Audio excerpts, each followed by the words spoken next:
Frauds. Frauds అనేది మనం బయట చూస్తూ ఉంటాం. అదే కానీ మనం ఏ బ్యాంక్‌లో అయితే డబ్బు దాచుకుంటామో, ఆ బ్యాంక్ లోపలే ఉండేవాళ్ళు అనుకోకుండా ఫ్రాడ్‌గా ప్రవర్తించాల్సొస్తే అది బ్రహ్మదేవుడు కూడా కనిపెట్టలేడు. ఎందుకంటే ఇంటి దొంగను ఈశ్వరుడు కూడా పట్టలేడంటారు.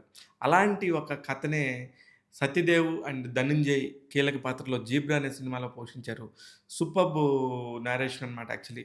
డైరెక్టర్ ఈశ్వర్ ఆయన చాలా బాగా డీల్ చేశాడు. చాలా కష్టమైన యాక్చువల్లీ సబ్జెక్టు. ఎందుకంటే ఓ పక్క విలన్ని హ్యాండిల్ చేస్తూనే 'ధనంజయ్' లాంటి ఒక పవర్‌ఫుల్ విలన్‌లాగా చేశారు. మళ్ళీ అట్ ద సేమ్ టైమ్ ఎండ్‌కొచ్చేసరికి ఆయన హీరోనా? విలనా? అనే పాయింట్ అర్థం కాదు. అలానే మన 'సత్యదేవ్' క్యారెక్టర్ గాని, 'సత్యదేవ్' పక్కనుండే 'సత్య' క్యారెక్టరు ఆళ్ళిద్దరికీ సపోర్ట్ చేసే హీరోయిన్. ఈ ముగ్గురు క్యారెక్టర్స్ కూడా చాలా ఇంపార్టెంట్ క్యారెక్టర్స్ అని చెప్పాలి.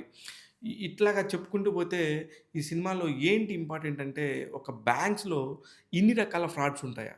ఇన్ని రకాలుగా మనం చేయొచ్చా? మొన్న ఈ మధ్య మనం 'లక్కీ భాస్కర్' అనే ఒక సినిమాలో చూసినప్పుడు ఎంత ఇంపాక్ట్ క్రియేట్ చేసింది ఆ సినిమాలోని ఒక మధ్య తరగతి వాడు గనుక బరి తెగించి వాడి అవసరాలనికి మించి, వాడి ఫ్యామిలీకి మించి ఏది కాదు ముఖ్యం అనుకుంటే ఎలాగా పోరాడాడో ఇందులో ఇదొక స్టైలు. అసలు ఆ సినిమాకి, ఈ సినిమాకి ఎక్కడ అసలు పొంతన లేదు కానీ ఒక సేమ్ ప్రాబ్లమ్ ఒకటి పని ఒకటే ఒక పోలికేంటంటే, ఆ హీరోలో 'లక్కీ భాస్కర్' సినిమాలో హీరో బ్యాంక్‌లో ఎంప్లాయీ.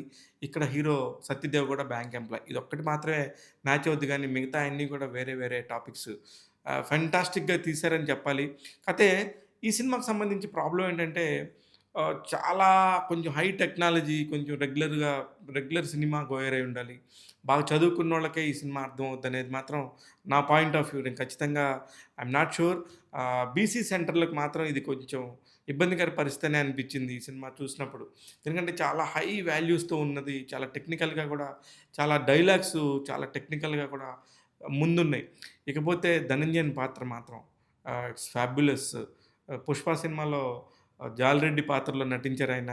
ఈ సినిమాలో ఎంత పవర్‌ఫుల్‌గా ఉన్నాడంటే మీరు చూస్తే మీరే షాక్ అయిపోతారు. అంత బాగా నటించాడు. ఈళ్ళిద్దరిని కాంబినేషన్ కలపాలని వీళ్ళిద్దరికున్న మార్కెట్‌కి సంబంధించి ఇంత పెద్ద బడ్జెట్స్ తీయాలంటే చాలా గట్స్ కావాలి. ఆ విషయంలో మాత్రం ఎస్ఎన్ రెడ్డి గారిని ఖచ్చితంగా మెచ్చుకోవాలి. దర్శకుడు ఈశ్వర్ వీళ్ళందరిని ఒప్పించి ఒక తాటి మీదకి తీసుకొచ్చి, ఒక దగ్గర ఈ కథని ఇలాగ డిజైన్ చేసుకొని ఎళ్ళటం అనేది చాలా పర్ఫెక్ట్‌గా తెరకెక్కించారు. కొన్ని సీన్స్‌లో అయితే గనక సీట్ ఎడ్జ్‌లో కూర్చొని లాస్ట్ సెకండ్‌లో ఏమవుద్దనే టెన్షన్ ఉంటది ఎప్పటికప్పుడు. అలాంటి టెన్షన్‌ని సినిమా అంతా కూడా క్యారీ చేసుకుంటూనే ఉన్నారు. టెక్నికల్‌గా కూడా సౌండ్ గాని, అలాగే కెమెరా వర్క్ కానీ ఇట్స్ అమేజింగ్ అని చెప్పాలి. కానీ నా పాయింట్ అంతా ఒకటే.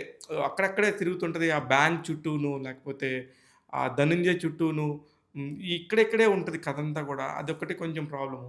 సునీల్ పాత్ర ఇవాళ విడుదలైన 2 సినిమాల్లో సునీల్ కీలకమైన పాత్రలు పోషించారు. ఈ సునీల్ పాత్ర మాత్రం చాలా విశిష్టమైన పాత్ర పోషించారనే చెప్పాలి. పర్ఫెక్ట్‌గా కుదిరాడు. ఎట్లా చేసినా సరే, ఏ క్యారెక్టర్‌లో కనిపించినా సరే, తనకంటూ ఒక స్పెషలైజేషను పాత్ర ద్వారా ఎన్నుకున్నాడు. అందుకనే చాలా బావుండింది. ఇకపోతే 'సూర్య' గాని, ఓల్డ్ ఆర్టిస్ట్ 'సూర్య' ఆయన గూడా చాలా బాగా చేశారు. ఇలాగ అనేక మంది ఈ సినిమాలో ఉండటం అనేది ఈ సినిమాకి చాలా హెల్ప్ అవుతది. డెఫినెట్‌గా కూడా 'జీబ్రా' సినిమా ఒక మల్టీ లేయర్ సినిమాస్‌లోకొచ్చేసరికి ఏ సెక్షన్ ఆడియన్స్‌కి డెఫినెట్‌గా మాత్రం చాలా బాగా నచ్చుద్ది.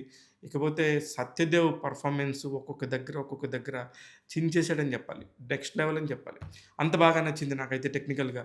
ఆహ్, ఇట్లాంటి ఫ్రాడ్స్ గురించి మనం రెగ్యులర్‌గా చూస్తూనే ఉంటాం. ఈ ఫ్రాడ్‌కి సంబంధించి ఒక కొత్త ఫ్రాడ్‌ని ఇవాళ వీళ్ళు కనిపెట్టి తీసుకొచ్చి ఎక్కడెక్కడో జరిగిన లోపాలన్నిటిని తీసుకొచ్చారు.